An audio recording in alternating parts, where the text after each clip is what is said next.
जनपद सीतापुर विधानसभा बिसवा के कंदुनी स्थित रेडियो खेतान लिमिटेड द्वारा किसानों के हितों में श्री श्री कृषि मंदिर की स्थापना की गई। मंदिर की स्थापना का उद्देश्य किसानों को रासायनिक खेती की तरफ से प्राकृतिक खेती की तरफ आकर्षित करना बताया जा रहा है।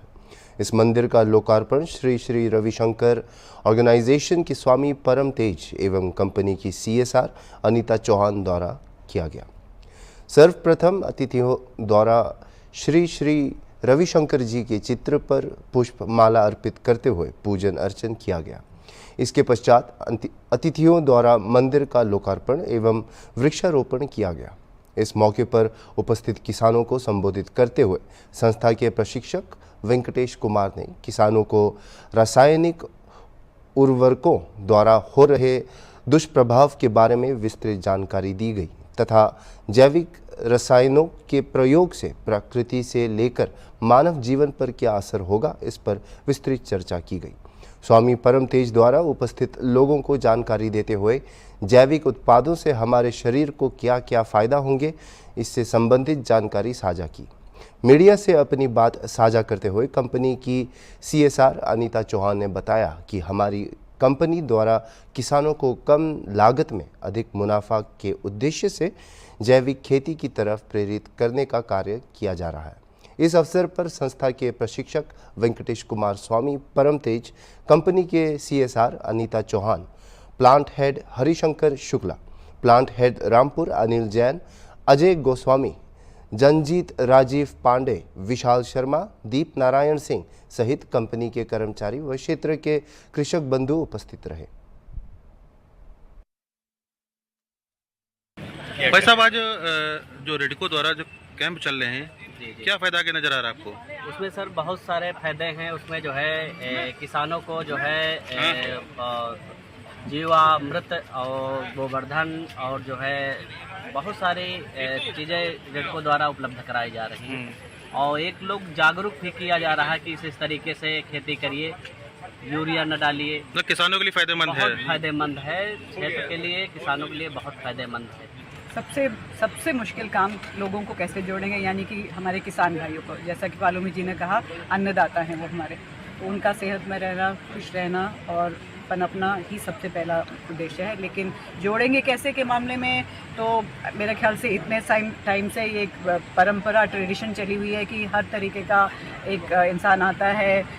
फ़ोटो छपती है, अखबार में बाइट्स लिए जाते हैं, एक इनॉग्रल होता है, एक सेमिनार होता है और कहानी ख़त्म हो जाती है।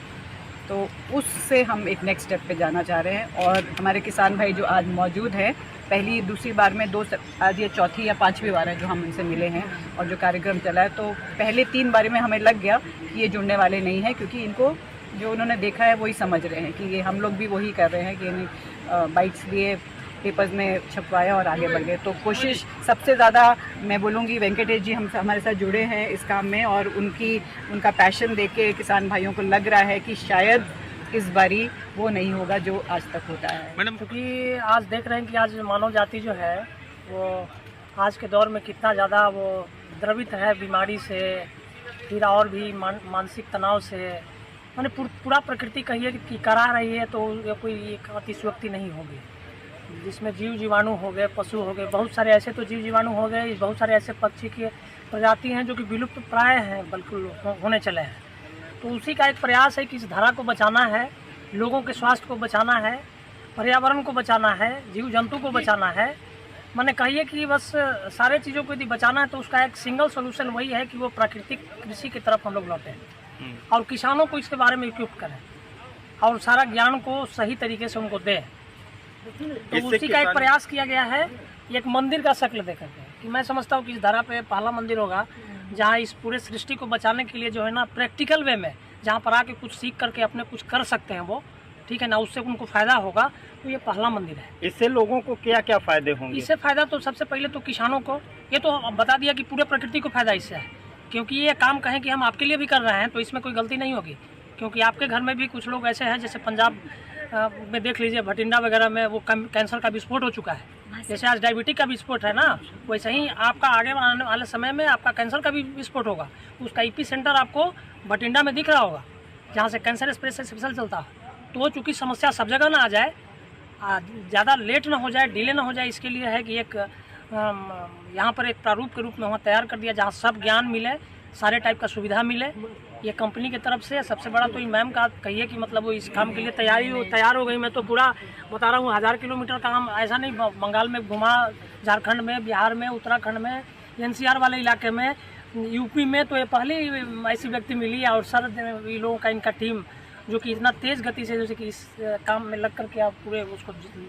ज़मीन पे उतारा है, जहाँ पर एक सिंगल साधने से वो सारी चीज़ सर जाती है, प्रकृति भी और मानव स्वास्थ्य से लेकर वो सारा चीज़। आर्थिक उन्नति भी किसानों की आज क्या है भाई, कहते हैं कि भाई हम किसानों की इनकम को बढ़ाना है, तो खाली चारा लगाने से थोड़ी ना होगा, उसका लागत को कम करा दीजिए। लागत कम हो जाए, अच्छा बाजार उसको मिल जाए, तो किसानों का लागत ऑटोमेटिक इनकम। लेकिन आज भी लोग इस तरफ बहुत अधिक रुझान नहीं है, ज्ञान नहीं के होने के कारण, क्योंकि बहुत सारा जैविक खेती के रूप में, ऑर्गेनिक खेती के रूप में, क्योंकि इसको भी जो है ना बाजारीकरण के तरफ वो मुड़ गए हैं लोग, समझ गए ना, तो मुड़ गए हैं, तो असली ज्ञान देते नहीं लोगों को। यहाँ पर सारा चरणबद्ध तरीके से है ज्ञान। तो होता क्या है, कहीं कहीं किसान को बताया जाता है जैविक खेती करो, उसमें जीवामृत डाल दो, गोबर डाल दो, तो उससे हो जाएगा। अरे वैसे कैसे हो जाएगा? वैसे उनको लागत में, वो उत्पाद में कमी आती है, जिसके कारण किसान छोड़ करके भाग जाता है। महाराज जी, कम शब्दों में ये बताइए, किसानों और आम मतलब पब्लिक को क्या आप शिक्षा देना चाह रहे हैं? शिक्षा में यही देना चाह रहे थे कि ये एक सिंगल नटसेल में कहेंगे कि किसी तरह से हो सके तो ये दूसरे के लिए नहीं, अपने लिए, अपने बाल बच्चों के लिए, उनके स्वास्थ्य के लिए आप बिल्कुल इस काम को करिए। यही तरीका है कि आप प्रकृति को बचा के रखिएगा तो प्रकृति आप बच पाइएगा, नहीं तो संभव नहीं है। और उसका आफ्टर इफेक्ट आप चारों तरफ आप देख रहे हैं, उसमें बताने की आवश्यकता